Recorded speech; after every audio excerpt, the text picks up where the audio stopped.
Husband hid $300,000 and filed for divorce. You'll never find the money. He didn't know what I did for a living. These words completely changed my life. 7 years of marriage shattered by a single sentence. 7 years of trust broken, like a mirror smashed to pieces. My name is Vivian Reeves. 3 months ago, I was a devoted wife planning a surprise for our wedding anniversary. Today, I'm using my professional skills to track down $300,000 that my husband hid before filing for divorce. Let me take you back to the beginning. To the exact moment I discovered that my perfect marriage to Wesley was nothing more than an elaborate facade. It was a Friday like any other at the federal office. I had spent the day analyzing suspicious transactions from a pharmaceutical corporation suspected of money laundering. The pattern finally became clear, the report was done, and for the first time in weeks, I decided to leave work early. After all, it was our 7-year anniversary. Wesley and I met at a fundraiser for the Seattle Art Museum. He was the charming real estate broker specializing in luxury properties. I was the newly promoted federal analyst. Our worlds couldn't have been more different. He thrived in the spotlight, closing million-dollar deals with celebrities and tech moguls. I worked in the shadows, tracking dirty money through complex webs of offshore accounts and shell companies. And yet, something clicked. His charm disarmed my natural defenses. My seriousness seemed to intrigue him. We married after a year of intense dating, bought and renovated a Victorian home in Queen Anne Hill, and settled into our routines. Wesley conquering the luxury real estate market, me quietly climbing the ranks of the FBI as a financial crimes expert. It was a good arrangement, or so I thought. That Friday afternoon, I stopped by our favorite winery and bought a $200 bottle of Cabernet, an indulgence I rarely allowed myself. I ordered dinner from Le Petit Cochon, picked up flowers, and got home by 4 p.m., arms full of my romantic surprise. Our house was empty, just as expected. Wesley usually got home around 5:30, on Fridays. I had enough time to set everything up. I dropped the bags on the kitchen island and headed upstairs to swap my navy blue blazer for something more fitting for the evening. That's when I noticed Wesley's laptop open on our bed. Normally, I would never invade his privacy. Years of investigating financial crimes had taught me the importance of ethical boundaries. But the email on the screen caught my attention instantly. The subject line, bold and impossible to ignore, read, "Divorce documents. Final version." My stomach dropped. A strange buzzing filled my ears as I stared at those words. Divorce? No warning, no discussion, no signs, or had there been signs I deliberately ignored? The increasingly frequent business trips. The phone calls he took in another room. The sudden revamp of his wardrobe. The nights he came home late smelling of a perfume that wasn't mine.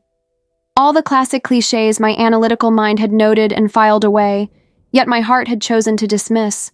With slightly trembling hands, something that never happens during my professional investigations, I clicked on the email. It was a message exchange between Wesley and someone named Derek Zimmerman, apparently his divorce attorney. The message discussed a strategy to limit financial exposure and protection of newly acquired assets. Another email in the inbox was addressed to someone named Lorelei with the subject line, "Our plans." I opened it, fully aware that each click was dragging me deeper into a dark abyss. Dear Lo, everything is on track. The papers will be served next week. She has no idea about the money or about us. Soon we'll have our fresh start, far from this city and its memories. Just a few more weeks of pretending. Love you, W. I felt my face burn with a toxic mix of humiliation and rage. My husband wasn't just leaving me. He was cheating, plotting a new life, and apparently hiding money. As a financial investigator, my first instinct was to document everything. I took pictures of every incriminating email with my phone. I found a folder on the desktop titled Project Horizon, another red flag.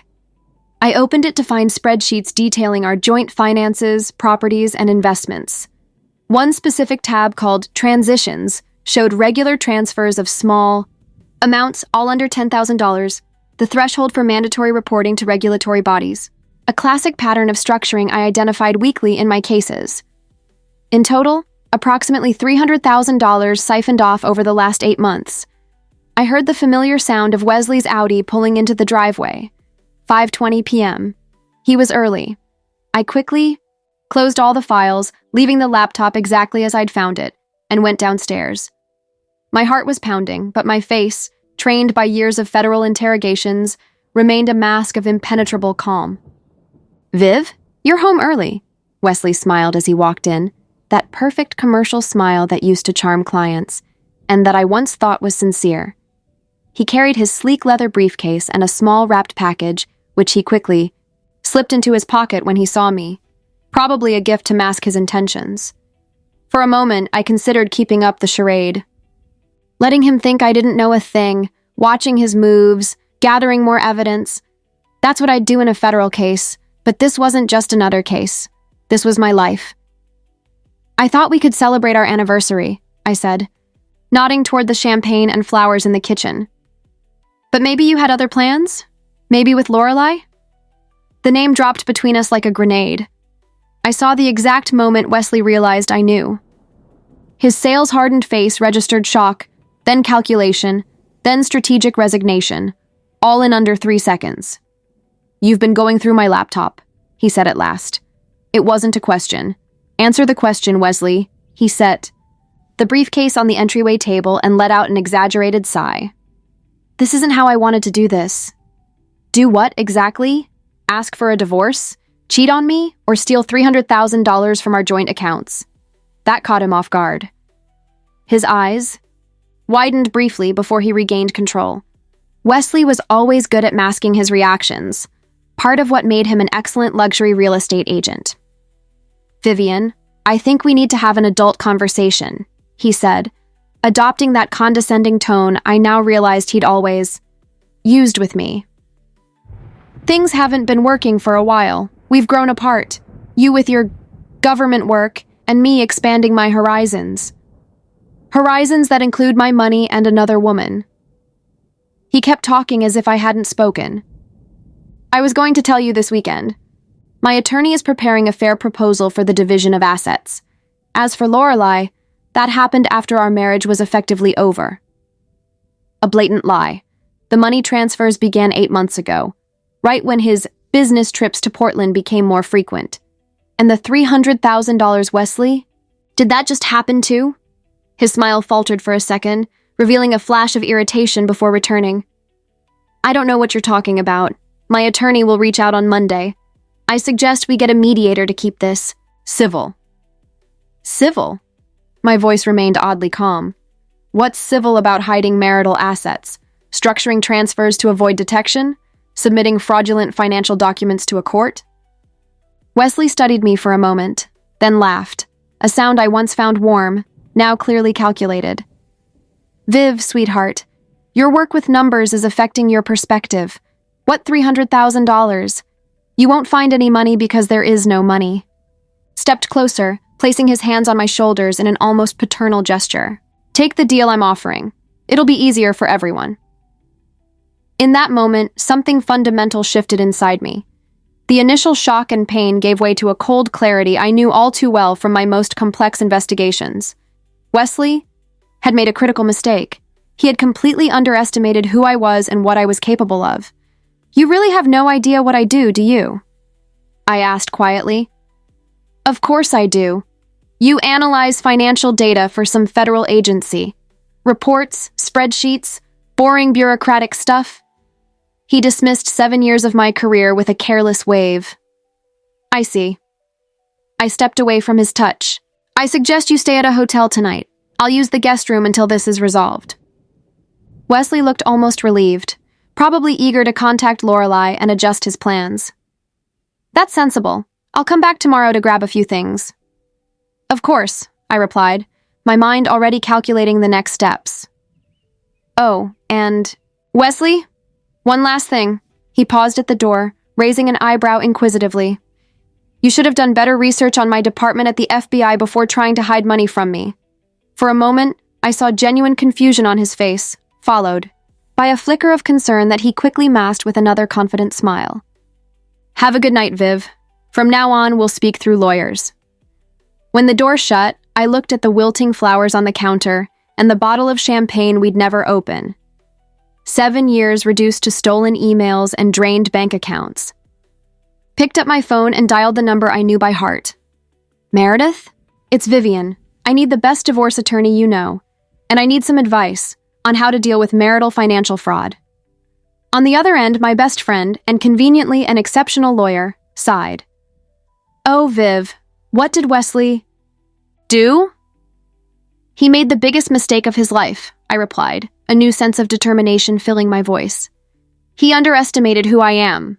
Because Wesley Reeves, star real estate agent and apparent master of hiding money, never really cared to find out what federal financial analysis meant in my case. He didn't know his wife was one of the FBI's top forensic financial investigators, specializing in tracking money in complex cases of organized crime, money laundering, and corporate fraud. And now he was about to get a first-hand demonstration of my skills. The following Monday, I discovered Wesley had been busy over the weekend. Our joint accounts had been emptied, leaving only the legal minimum, something I'd learned was standard in contentious divorces. The promised email from his attorney, Derek Zimmerman, arrived promptly at 9 a.m., containing a settlement offer that would leave me with roughly a third of our visible assets. No mention of the $300,000, of course. My first call was to Meredith Chan. We'd met in college. She studied law while I specialized in forensic accounting, and stayed close as we pursued complementary careers. While I tracked money for the federal government, she became one of Seattle's most sought-after matrimonial lawyers. This settlement is a joke, Meredith declared as we reviewed the documents in her sleek downtown office. The space, like her, was elegant but sharp. Glass and metal with razor-edged finishes barely softened by abstract art. It doesn't even mention the summer property on Whidbey Island, because he's probably already sold it, I replied, rubbing my temples. I hadn't slept more than 3 hours over the past 2 nights. We'll formally reject this and request full financial disclosure, Meredith said, making notes on her iPad. But that'll just force him to present documents he's already carefully fabricated. Documents that will show exactly what he wants us to see, I agreed. For years, I'd watched financial criminals produce flawless balance sheets, hiding millions in diverted assets. Meredith set down her pen and studied me over her signature red glasses. Viv, I'm going to ask the question you're avoiding. What are you going to do as an FBI investigator? Because we need every advantage we can get, I sighed, staring at the elephant in the room. There's a clear conflict of interest in using federal resources for personal matters.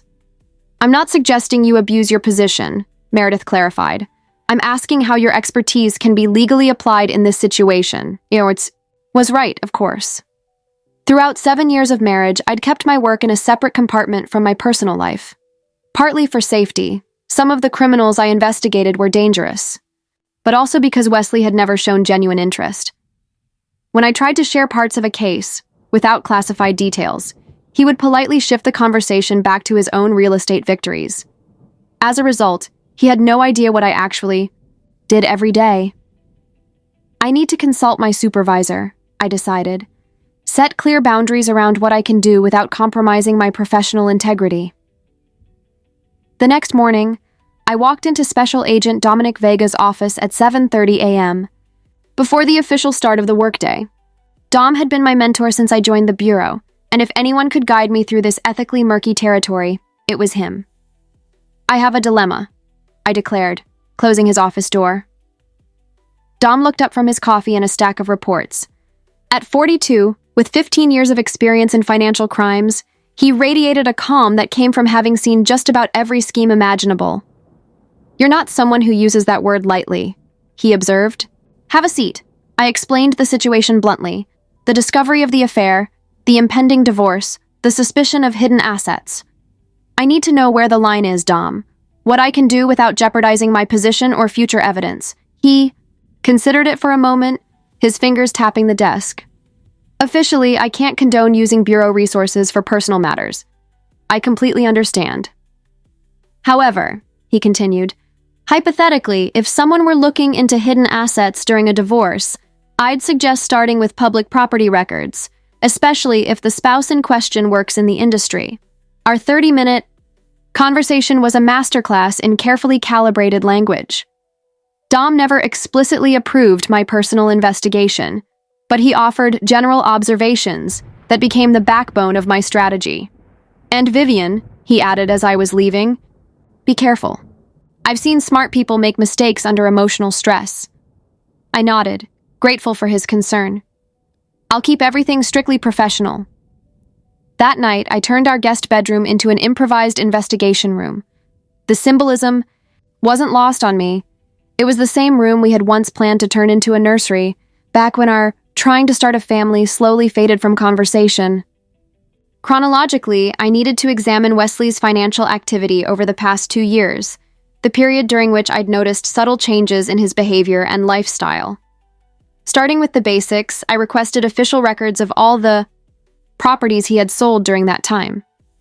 It wasn't technically a federal resource, just public information that anyone could request. On the third day of meticulous review, I identified the first suspicious pattern. Several luxury properties in and around Seattle had been sold for significantly above market value. In a hot real estate market like Seattle's, that wouldn't automatically raise red flags.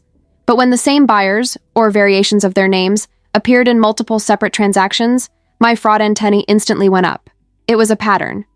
I'd seen dozens of times in real estate money laundering schemes. The buyers would pay the inflated price, Wesley would receive his official commission, and the difference? Routed through a series of LLCs in Nevada, Wyoming, and Delaware, the tax havens within the United States. As I connected the dots, a disturbing picture began to form. Wesley wasn't just hiding money from our marriage, he was potentially facilitating a larger money laundering operation through real estate transactions. The $300,000 he siphoned from our accounts was likely the clean part of a much bigger scheme. This significantly complicated my situation. If Wesley was involved in broader criminal activity, I had an ethical duty to report it, potentially compromising my own divorce case. I needed more information before making any decision. Through professional contacts, carefully approached as hypothetical consultations, I gathered information about the buyers of the overpriced properties. Several turned out to be shell companies registered under the names of administrative assistants or distant relatives of businessmen known for operating on the edge of legality. After 2 weeks of obsessive analysis, I identified a pattern in the transfers. Small amounts never exceeding $9,500, conveniently below the $10,000 reporting threshold, were flowing from multiple accounts into a property management company in Portland called Pacific Northwest Investments, Portland, where Wesley's business trips had become more frequent over the past year. The missing puzzle piece was what happened to the money once it reached Portland. For that, I needed information beyond my immediate reach without using federal resources. That's when I decided to contact my father, Theodore Theo Hamilton, a retired police detective. Since my mother's death 10 years ago, we'd grown significantly closer. He had inspired me to pursue a career in investigations, and even in retirement, he maintained an impressive network of contacts. I need information on a real estate venture in Portland, I explained during our weekly lunch at Pike Place Market. Sitting at a quiet corner table in a noisy restaurant, I discreetly handed him a piece of paper with the name Pacific Northwest Investments and an address. Dad examined the paper, memorized the details, and returned it without asking. Questions, habits ingrained from decades as a detective. Is this about Wesley? He finally asked, his blue-gray eyes, so much like mine, studying my face. Yes. He finally showed his true colors. The question caught me off guard. You suspected something? Dad sighed and set down his fork. Vivian, I'm a retired detective and your father. Of course, I observed the man my daughter married. Wesley always seemed rehearsed, like he was playing the part of a devoted husband. Why didn't you ever say anything? Would it have made a difference? You loved him, and I learned long ago that pointing out flaws in a child's partner usually only leads to resentment. He briefly took my hand. Besides, you've always been stubborn as hell, just like your mother. 3 days later, my father handed me a plain folder containing photographs, local newspaper clippings, and handwritten notes about Pacific Northwest investments. That real estate venture in Portland is linked to an ongoing real estate fraud investigation, he explained as we reviewed the documents in my temporary apartment. I had moved out of our home after realizing I couldn't sleep another night in a place where so much of my life had been a lie. Not officially, of course, but my contacts say there's movement. Some investors paid for units in a luxury condo development that never even broke ground. The money vanished, but no one filed an official complaint. Because the money was probably dirty to begin with, I added, the pieces falling into place. Money laundering disguised as a fraudulent real estate investment. Exactly, my father nodded. The kind of scheme where no one complains when the money disappears. Among the documents, I found something that made me stop. A photo of Wesley leaving a restaurant in Portland with an elegant woman. The timestamp in the corner, 3 months ago, during one of his so-called real estate conferences. Lorelei? King, I murmured, studying the woman. Tall, perfectly styled brown hair, dressed with the precision of someone deliberately crafting an image. Through the restaurant window, papers were visible scattered across their table. It was clearly a business meeting, not just a romantic date. She works for Pacific Northwest? I asked. Marketing executive, my father confirmed. Specializes in attracting high net worth investors. I leaned back, absorbing the implications. Wesley and Lorelei weren't just lovers, they were partners in a potentially criminal financial scheme. And the $300,000 from our joint accounts was likely part of that scheme. The pieces were starting to fit, but one final link was still missing. Where exactly was the money now? As my private investigation progressed, the divorce proceedings continued. Through official channels, our first hearing was scheduled 3 weeks after the fateful discovery of the emails. Wesley had officially moved out, taking only his personal belongings and leaving me with the house, temporarily, according to his attorney, until a settlement was finalized. In court, Wesley appeared impeccably dressed in a navy blue suit I had helped him pick out 6 months earlier. At his side stood Derek Zimmerman, notoriously known for representing wealthy clients in high-profile divorces and for using aggressive tactics to protect their assets. Meredith and I sat on the opposite side, both in professional black suits, me, in my uniform as a federal investigator, and her in her courtroom battle attire. Judge Eleanor Winters entered the room. At 61, she had a reputation for ruthless efficiency and little tolerance for legal games or stalling tactics. Case number 47293, Reeves versus Reeves, preliminary hearing for temporary spousal support and asset freeze, the bailiff announced.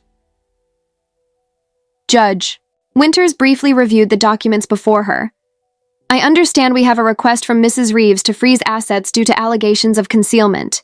Meredith stood up. Yes, Your Honor. We believe Mr. Reeves transferred approximately $300,000 from joint accounts before filing for divorce, assets that were not disclosed in his financial statement. Zimmerman immediately stood. Your Honor, these are baseless. Accusations. My client has fully disclosed all marital assets as required by law. Mrs. Reeves has presented no evidence to support these claims. The judge turned to me. Mrs. Reeves, I understand you work for the federal government? Yes, Your Honor. I'm a financial analyst with the FBI. Wesley gave a barely noticeable smile beside me, likely pleased I didn't elaborate further on my specific role. And do you have evidence of these alleged transfers? The judge continued. I'm in the process of gathering complete documentation, Your Honor, I replied. I have substantial reason to believe funds were systematically moved over the past 8 months. Zimmerman cut in again. Your Honor, I have serious concerns about the possibility that Mrs. Reeves is using her federal position to conduct a personal investigation against my client. That would be a flagrant abuse of power. The insinuation made me straighten in my seat. Your Honor, I'm fully aware of the ethical limits of my position and have been meticulous in using only publicly available information. Judge Winters looked at me with a neutral expression, but her eyes reflected skepticism. Without concrete evidence, Mrs. Reeves, I cannot order a full asset freeze based solely on suspicion, even if professionally informed. Meredith tried to argue, but it was clear that without substantial documentation, we were at a disadvantage. The court will grant only the minimum temporary spousal support while the case proceeds, the judge ruled. Mrs. Reeves, if you obtain concrete evidence of asset concealment, you may present it at a future hearing. Next date in 3 weeks. I left the courtroom feeling defeated, but more determined than ever. In the parking lot, Wesley approached me while Meredith was on the phone a few feet away. See? He smiled. That smile I once found charming and now recognized as predatory. Told you you'd never find the money, Viv. Just take the deal and let's move on. It'll be better for everyone. I studied him for a moment, seeing him clearly. For the first time. Not the husband I thought I knew, but a stranger who had shared my bed for 7 years while building a double life. You really have no idea who I am, do you? I asked calmly. Something in my tone made him hesitate for a moment, but he quickly regained his composure. 7 years of marriage, sweetheart. I think I know exactly who you are. We'll see, I replied, walking away with a new sense of resolve forming in my mind. Wesley may have won this round, but the game was only just beginning, and he was playing against an opponent whose skills he had fatally underestimated. The courtroom loss only fueled my determination. Throughout my FBI career, I had learned that the toughest cases required not just intelligence, but persistence. Financial criminals count on investigators becoming discouraged, hoping the complexity of their schemes will eventually lead to the case being shelved or dropped. Wesley was betting on the same strategy, that I'd get tired, accept his unfair deal, give up on tracking the money he believed was perfectly hidden. He didn't know me at all. After the hearing, I ramped up my investigation.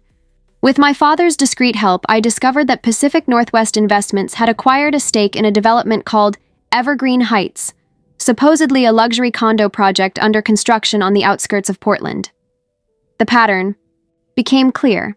Investors were buying pre-construction units at inflated prices, paying hefty down payments that vanished into a web of interlinked corporate accounts.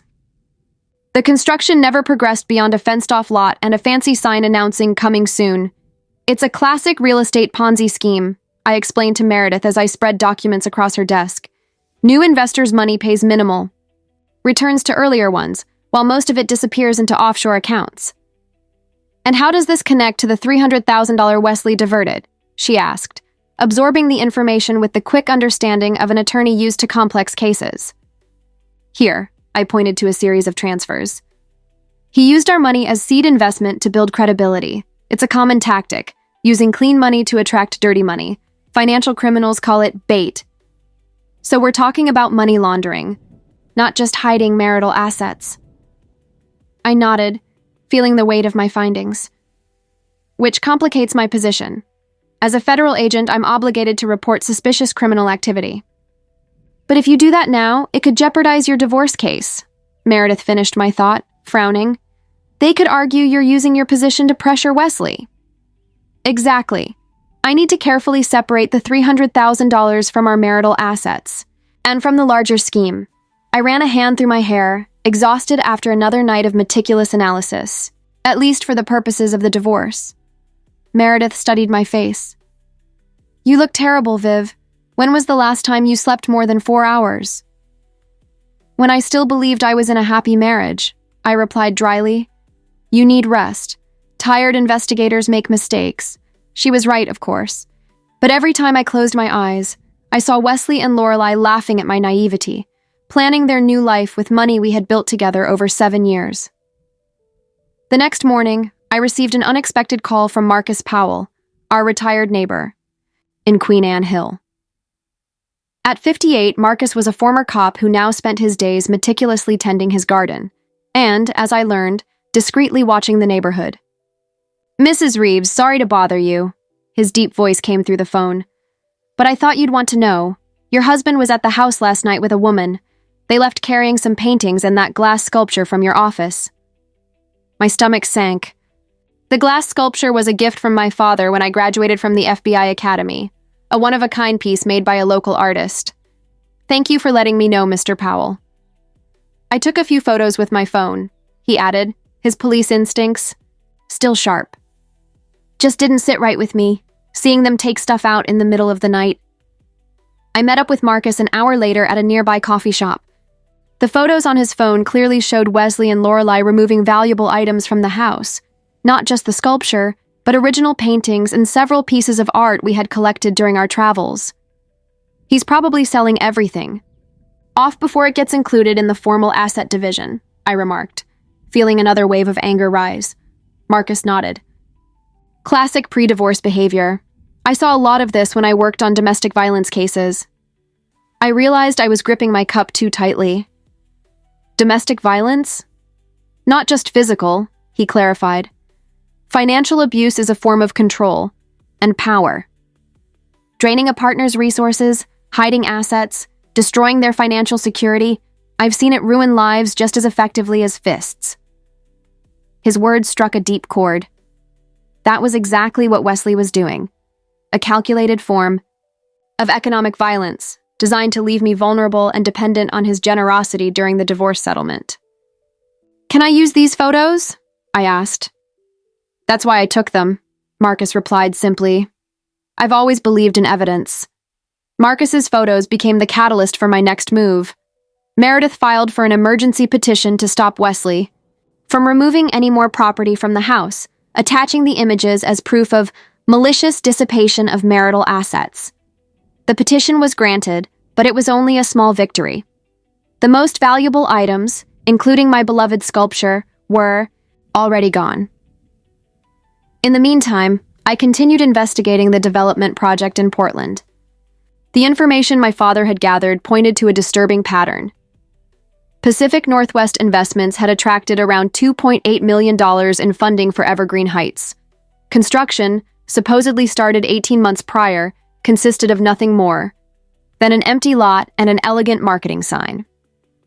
On impulse, I decided to make a personal trip to Portland that weekend. I drove the 3 hours from Seattle, needing to see the site with my own eyes, an investigative instinct that had served me well over the years. The future site of the luxurious Evergreen Heights was exactly what I suspected, a fenced-off lot with a flashy sign showing a digital rendering of a sleek building that clearly would never be built. Weeds were growing among a few strategically placed, rusting construction machines meant to give the illusion of progress. I snapped a few discreet photos and headed to the listed office of Pacific Northwest Investments. The receptionist politely informed me that Lorelai King was unavailable, but handed me a sleek brochure about the revolutionary Evergreen Heights project. The brochure featured Wesley in one of the photos, identified as a luxury development consultant, a role he had never mentioned at home. Another piece of the puzzle clicked into place. On my way back to Seattle, my phone rang. It was my father. I got more information about that Portland project, he said without preamble. I have a friend in the property records department. Here, looks like there was a recent purchase tied to that company you mentioned. Pacific Northwest? Not exactly. A subsidiary called Blue Dolphin Retreat LLC. I almost lost control of the car. Blue Dolphin. The name Wesley and I had picked out for our future retirement home, a play on the Seattle football team and our shared dream of having an ocean view. Where's the property located? I asked, heart racing. Idaho, small rural property near Coeur d'Alene, purchased for exactly $300,000. There it was, the final connection. Wesley had funneled our money through the Portland scheme and used it to buy a getaway property in Idaho, likely planning to escape there with Lorelai when the real estate scam inevitably fell apart. And the most telling part? He had used our personal code name to register the property. A surprisingly sentimental slip for someone so calculating, or maybe just a sign of his utter contempt for my intelligence. He really believed I'd never connect the dots. I need the official records for that purchase, I said quickly. Anything that shows Wesley as the owner. I'm already one step ahead. My contact is sending everything by email tonight. For the first time in weeks, I tasted victory. Dad, you're amazing. Just doing my part to catch that bastard, he replied, with clear satisfaction in his voice. That night, the documents arrived. The property in Idaho had been purchased 2 months earlier by Blue Dolphin Retreat LLC, a company registered solely under Wesley Reeves's name, though he had used a business address unrelated to himself. Purchase price: exactly $300,000. The evidence was undeniable. The next day, Meredith and I met with Dominic for an unofficial consultation. As my supervisor, he needed to be aware of the situation, especially now that there was confirmation of potentially criminal activity. "I see two separate issues here," Dom explained after carefully reviewing my documents. "First, the concealment of marital assets, your $300,000 used to purchase the property in Idaho. That's clearly relevant to your divorce." "And the second?" I asked, though I already knew the answer. "The potential fraudulent investment scheme in Portland." He looked at me directly. "Which could constitute financial fraud and money laundering under federal jurisdiction. Which means I have to report it officially," I concluded. Dom nodded. "Eventually, yes. But I understand your concern about timing and the appearance of a conflict of interest." After a lengthy discussion, we reached a compromise. I would focus solely on recovering the $300,000 diverted to the Idaho property for the purposes of my divorce. The broader investigation into the Portland scheme would be formally initiated only after the resolution of my personal case, and it would be handled by another agent to avoid any appearance of impropriety. "Keep the cases separate," Dom advised. "Use only what's necessary to recover your legitimate marital assets." With that clear guidance, Meredith and I began preparing our strategy for the upcoming hearing. I meticulously organized the evidence into a compelling presentation: transfer records from our joint accounts, the documented money trail to Portland, and finally the purchase of the Idaho property through Blue Dolphin LLC. As we worked, Meredith noted, "You know Wesley's going to claim you abused your federal position to investigate him, right? That's why every document in this presentation is from a public source or legally obtained through private means," I replied. "I can prove the origin of every piece of information." On the eve of the hearing, I received an unexpected message from Wesley, the first direct communication since he had left home. "Heard you were in Portland. Still haven't learned, huh? Give it up, Viv. You're wasting time and money. My final offer, 30% of visible assets, you keep the house with the mortgage, I keep the investments. No alimony, clean split. Last chance before things get ugly." It was a veiled threat, of course, and a downgrade from his previous offer, a sign that he felt more confident. I didn't reply. Tomorrow in court would be my answer. The second hearing was scheduled for 10 a.m. I arrived early with Meredith, carrying a thick organizer folder and my laptop with the carefully prepared presentation. Wesley and Zimmerman arrived minutes later, both radiating the same confidence they had during the previous hearing. Wesley winked at me as he passed, a gesture so condescending I had to take a deep breath to maintain my composure. Judge Winters called the session to order right on time. "I understand that Mrs. Reeves wishes to present new evidence related to the previous allegation of asset concealment." "Yes, Your Honor," Meredith replied, rising to her feet. "My client has uncovered substantial evidence showing that Mr. Reeves deliberately hid approximately $300,000 in marital assets." Zimmerman immediately objected. "Your Honor, as we've previously stated, we have serious concerns about the potential misuse of Mrs. Reeves's federal position to conduct what amounts to a personal investigation against my client." The judge considered it for a moment. "Ms. Chan, can you confirm that the evidence was obtained appropriately?" "Absolutely, Your Honor," Meredith said firmly. "All evidence was derived from public records and legal private investigation.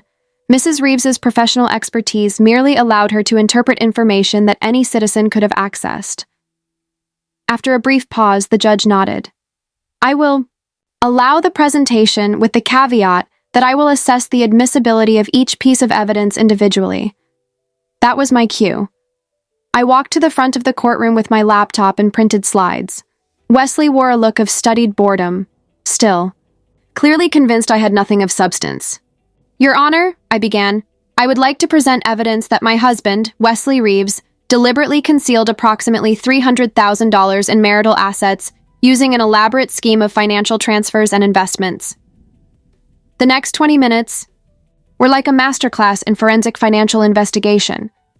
I presented each discovery in a logical sequence, building an irrefutable narrative: the systematic transfers from our joint accounts, the funneling of money through Portland, and finally, the purchase of property in Idaho under the name Blue Dolphin Retreat LLC.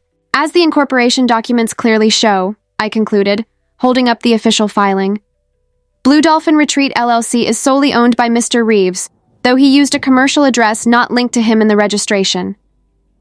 The judge studied the documents carefully. And can you explain the significance of the name Blue Dolphin? It was our personal code, Your Honor, I explained.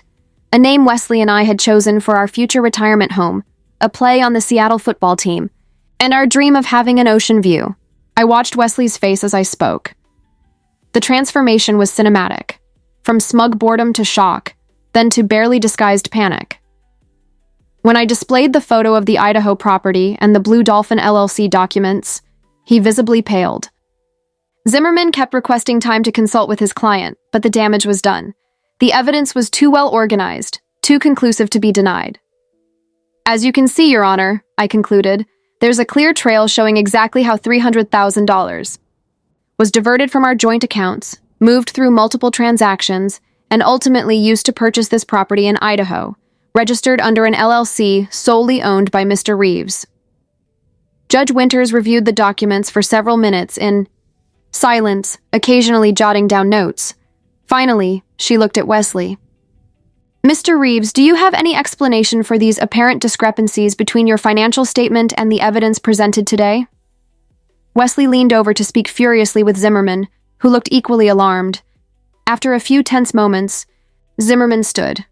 Your Honor, we'd like to request a brief recess to review these unexpected allegations. Granted. 15 minutes. In the hallway, Wesley cornered me, his face twisted in a mix of rage and disbelief. How did you find Idaho? He hissed, glancing around nervously to make sure no one could hear. It was impossible to make that connection. Impossible for an average person, maybe, I replied calmly.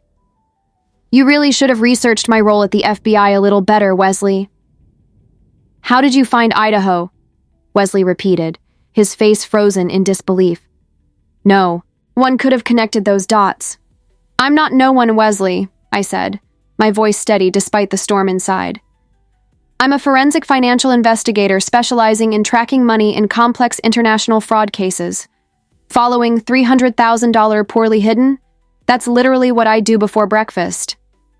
I saw the exact moment the truth finally hit him, the realization of who I really was, and the catastrophic mistake he'd made by underestimating me. For a brief second, I saw genuine fear in his eyes before his professional mask returned. Chai. Can settle this, he murmured, still scanning the hallway nervously. Out of court. I can offer you a much better deal. 50-50. Totally fair. 50-50 of the visible assets isn't fair when you've hidden hundreds of thousands, I replied. But maybe the judge has a better sense of justice. Zimmerman approached, cutting off our conversation. We need to talk, Wesley. Now. His usually composed tone betrayed obvious concern. When we returned to the courtroom, Wesley's entire demeanor had changed. Sitting stiffly beside his attorney, he looked like a man facing a firing squad, a metaphor not far from the legal reality he now faced. Judge Winters wasted no time on pleasantries. Mr. Reeves, after reviewing the evidence submitted by Mrs. Reeves, I am deeply concerned by what appears to be a deliberate attempt to defraud both this court and your wife. Zimmerman tried to intervene. Your Honor, if we could explain. Proceed. The judge allowed, her tone making it clear the explanation would need to be extraordinary. My client acknowledges there were omissions in his initial financial disclosure. However, this was merely a personal investment he intended to disclose once it became profitable. There was no malicious intent. The excuse was so weak I almost felt sorry for him. Almost. A personal investment, the judge repeated slowly, using $300,000 in marital funds, undisclosed on sworn statements, registered under a shell company in another state, while simultaneously offering his wife a settlement that excluded those assets. She removed her reading glasses. Mr. Zimmerman, your explanation only worsens your client's position. She turned her attention to me. Mrs. Reeves, impressive investigation. The court appreciates the clarity and methodology of your presentation. Thank you, Your Honor. I have one question. Do you believe there are other undiscovered assets? Sharp question that deserved an honest answer. It's possible, Your Honor. My investigation focused specifically on the $300,000 I traced being transferred. Given the pattern of deliberate concealment, it wouldn't be unreasonable to suspect additional assets. The judge nodded, taking notes. Given the evidence presented, I am ordering the immediate freezing of all of Mr. Reeves's assets, including those held under Blue Dolphin Retreat LLC or any other entities he controls. I'm also ordering a full financial investigation by an independent forensic accountant at Mr. Reeves's expense. Zimmerman looked like he'd swallowed something bitter. Wesley simply stared at the table in front of him. Furthermore, the judge continued, I'm granting Mrs. Reeves temporary exclusive access to the marital residence and a significant increase in temporary spousal support, considering the newly uncovered financial resources. She paused, her eyes narrowing as she studied Wesley. Mr. Reeves, I must warn you that making false statements in court documents is a serious offense. Falsifying financial disclosures under oath can result in criminal charges in addition to the civil penalties of this court. Do you understand that? Wesley nodded stiffly. Yes, Your Honor. This hearing is adjourned. We'll reconvene in 2 weeks following the forensic accountant's investigation. As I gathered my documents, I felt a satisfaction I hadn't experienced in weeks. It wasn't so much revenge as it was validation. The system had worked. The truth had prevailed. In the courthouse lobby, I watched Wesley and Zimmerman in a tense conversation. Their agitated gestures made it obvious. Desperate strategies were being considered and dismissed. Eventually, Wesley looked in my direction, his face a mix of emotions I couldn't fully decipher. For a moment, I thought he might walk over to speak to me. Instead, he adjusted his tie and quickly exited the courthouse, leaving Zimmerman behind. That was spectacular, Meredith commented, as we walked out. In 10 years of family law, I've never seen anyone dismantle a concealment scheme so methodically. Just doing my job, I replied, though I couldn't deny the professional satisfaction. Literally. Within the next 48 hours, the court-appointed forensic accountant Bernard Klein began his investigation. With full access to Wesley's accounts and records, he quickly confirmed my findings about the Idaho property and began digging deeper. On the third day, I received a call from Klein. Mrs. Reeves, I found something I think you should know about right away. More hidden assets? I asked, not exactly surprised. Not exactly. I found a series of emails between your husband and Ms. King discussing the sale of the Idaho property. Apparently, they were planning to offload it quickly after the divorce was finalized. That makes sense. They'd need the money to start fresh somewhere else. What's concerning, Klein continued, is that they already appear to have a buyer lined up, someone willing to pay $450,000 for the property. I did a quick calculation. That's a 50% profit in under 3 months. Who pays that far above market value for a remote property in Idaho?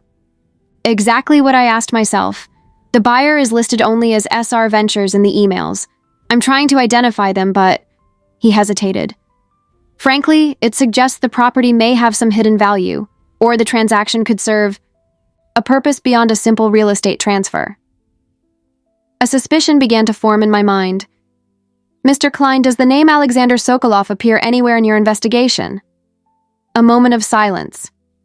How did you know? There's a single reference to an AS in one of the emails. Ms. King mentions that AS will be pleased with the location.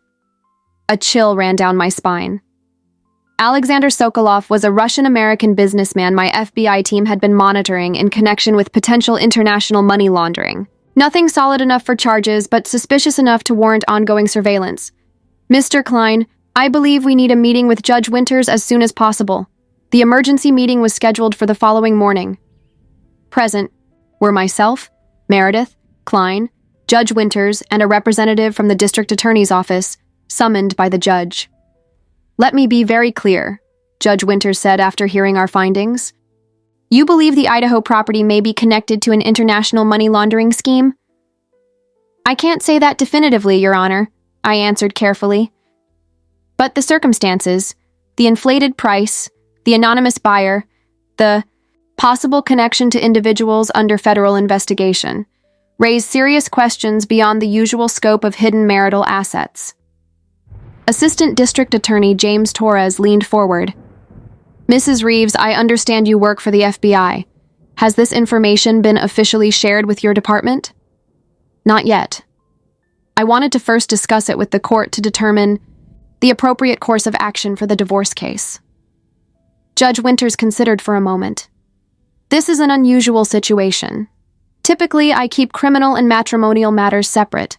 However, I can't ignore the possibility of criminal activity intertwined with asset concealment in this divorce.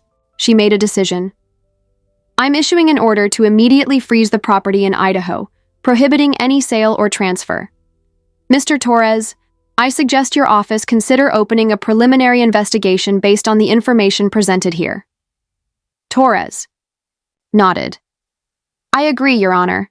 The judge turned to me. Mrs. Reeves, as for your divorce, I recommend proceeding independently of any potential criminal investigations. We already have sufficient evidence of deliberate asset concealment to move forward. Understood, Your Honor. As we stepped out, Torres approached me discreetly. Mrs. Reeves, as a forensic expert, you understand the importance of timing in this kind of situation. How long until your husband finds out the property's been frozen? Probably soon. The official notice will be delivered today, and he'll most likely contact his attorney right away. Then we need to act quickly. Would you be willing to officially share your findings with the appropriate authorities? I understood what he was really asking. Was I ready to turn my personal investigation into a formal criminal case? Yes, I replied after a brief pause. But I need to check with my supervisor at the FBI first, given my personal involvement. Torres nodded sympathetically. Of course, just don't wait too long. The conversation with Dominic was straightforward. I explained the new findings, the possible connection to Sokolov, and the meeting with the judge and the prosecutor. This has shifted from a messy divorce to a potential federal case, Dom concluded, his face serious on my laptop screen. Exactly. But my personal involvement complicates everything.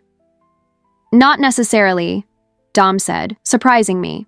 You followed proper protocols, kept your personal investigation focused strictly on marital assets, and brought potentially criminal information to the authorities as soon as it came to light. He paused to think. I'll assign Agent Rodriguez to lead the official investigation into the activities in Portland and Idaho. You can share your findings as a civilian witness, not the lead investigator. I felt relieved. Rodriguez was an outstanding investigator with extensive experience in international money laundering cases. And what about my divorce? Proceed as planned. The cases can run parallel, as long as we maintain clear lines of separation. After the call, I informed Torres about the FBI's imminent involvement. He seemed pleased with the development. Everything's in motion now, Meredith commented when I updated her. Wesley won't know what hit him. Actually, I replied, I think he already does.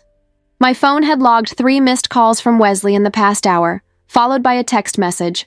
We need to talk. Urgent. Please. I decided to meet Wesley on neutral ground, a cafe halfway between our respective temporary apartments. I arrived early and chose a corner table with a clear view of the entrances and exits, an old habit from years of investigative work. Wesley showed up 10 minutes late, looking far less polished than usual. His expensive suit was wrinkled, like he'd slept in it, and a 2-day beard replaced his normally clean-shaven face. Thanks for coming, he said, sitting down heavily. What's so urgent, Wesley? He looked around nervously before leaning across the table.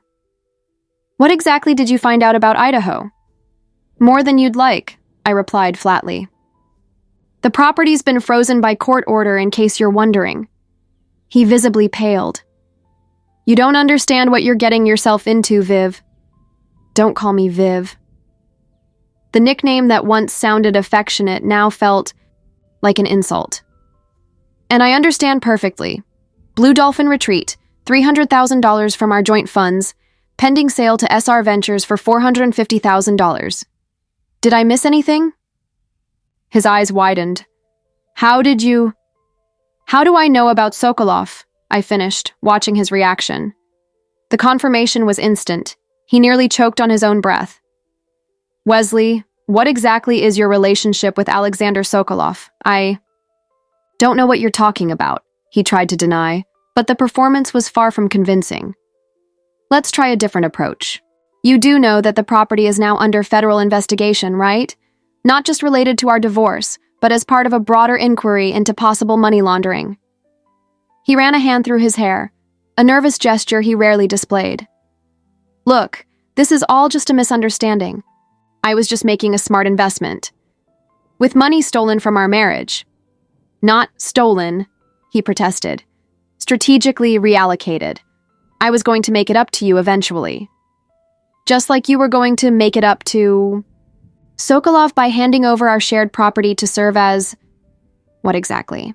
A pass-through point for dirty money? Wesley now looked physically ill. You don't understand the pressure I've been under. Lorelei knew Sokolov through her contacts. It was just a small favor, a quiet place in Idaho, away from prying eyes. In return, he'd pay well above market value. Everybody wins. Except me, who loses $300,000 and is kept completely in the dark about a money laundering scheme involving funds that were partially mine. It's not money laundering, he insisted, though his voice lacked conviction. It's just unconventional real estate consulting. Justice will probably have a different name for it, I replied. Wesley looked genuinely helpless, a look I'd never seen on his usually confident face. What do you want, Vivian? Tell me how to fix this. I don't think you can fix this, Wesley. The investigations are already underway. The best thing you can do is fully cooperate, return all marital assets, and maybe find yourself a good criminal defense attorney. Criminal? He nearly shouted, drawing curious glances from nearby tables. Lowering his voice, he continued. That's ridiculous. I didn't know anything illegal was going on. I was just facilitating a real estate transaction. With hidden marital money, through a shell company, to a man under federal surveillance, at a wildly inflated price, I listed. Do you really think that sounds innocent? Wesley sank into his chair, the facade finally collapsing completely. It was all Lorelei's idea. She knew the people, made the connections. I just wanted a fresh start. A fresh start built on lies and stolen money. I never meant to hurt you, he said softly, almost convincingly. Things just spiraled out of control. I studied his face, the man I had shared a bed with for 7 years, now a stranger before me. Part of me wanted to believe he'd simply been manipulated, that he wasn't the deliberate villain I imagined. But then I remembered the emails detailing how he had carefully planned to hide our money months before even mentioning divorce. I remembered the cruel sentence, "She'll never find the money." I have a proposal, I said finally. Submit your full financial disclosure, honestly. Every account, every asset, every investment. Return the $300,000 plus any other. Marital funds you diverted. Agree to an uncontested divorce. Do that, and I'll focus solely on the marital aspect, not the potentially criminal one. And what if I don't know where all the money is right now? He asked, an indirect admission that there was more I hadn't uncovered. Then you have a serious problem, Wesley, because I will find every last cent. It's literally what I do. He nodded slowly, finally grasping the magnitude of his mistake and underestimating me. I'll talk to Zimmerman today. We'll have a complete proposal for you within 48 hours. I stood to leave, then paused. One last thing. The most unforgivable part wasn't that you stole the money or planned a new life. It was that you never truly saw me during 7 years of marriage. Never cared enough to ask what I really did, how I thought, who I was. Something like shame flickered across his face. For what it's worth, Vivian, you certainly have my attention now.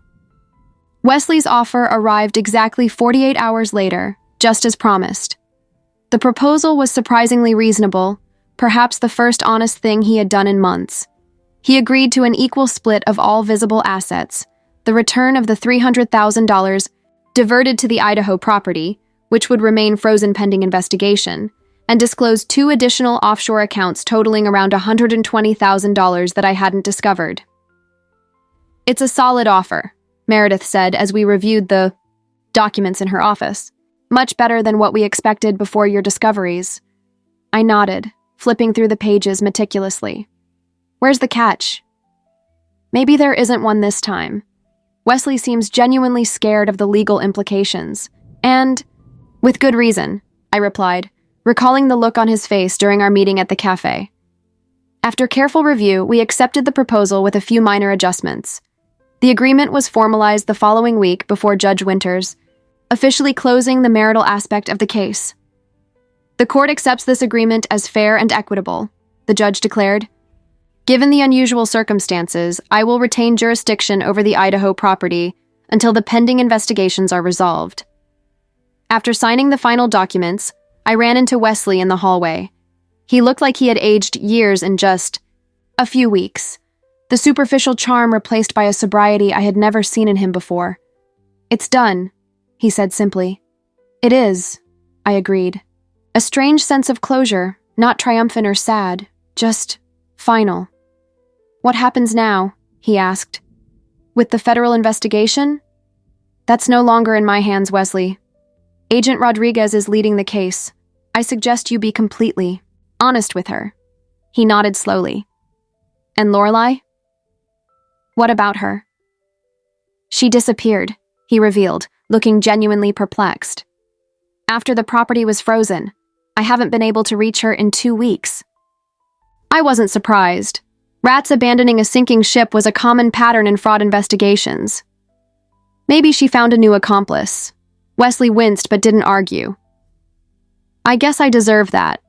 Before we parted, he hesitated, then asked, something that caught me off guard. "Vivian, if I had really cared, if I'd asked about your work, about you, would it have been different?" The question echoed in an unexpected way. It wasn't just about surface-level curiosity, it was about truly seeing who I was, something he had never really done during our marriage. "I don't know, Wesley," I answered honestly. "But you never asked. 3 months have passed since the divorce was finalized.